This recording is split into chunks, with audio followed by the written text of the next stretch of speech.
කටමහගෙන මේ වැඩේ කරපන් හරියට. පොඩේ මම මරණ පයේ හිමින් අඩි තියා ඉස්සරහට යනකොට ඕම කුලප්පු වෙච්ච කොනා වගේ පස්සේ එනවද කොනෝ? කවුද ගොනා?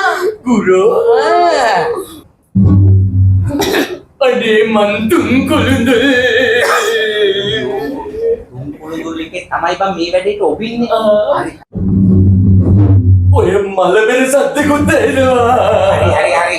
බෑන්නට පස්සේ බබුල් බෙර සද්දෙත් ඇහි. යම. ඇන්නද? දාවෙන්නේ විපතක් දෙවෙලා තියෙන්නේ. ඇන්නද?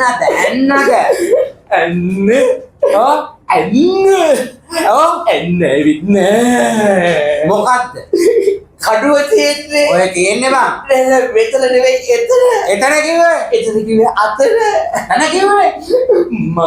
මං වැඩි හොදට කඩුව කහදියරෙන් හොදලා දේවාලේ පූජාසනේ උඩින් තිබ්බා.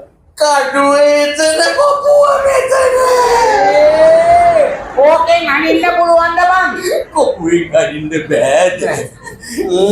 අපි එන කොපුවට මොකක් හරි දාලා නිමු. කුලම් මුඹල අතර වාහන කඩේ එල්ලපි රජාට බලන්න. එතකොට හරි. ඉතින් ඒක ලේසි නෑ.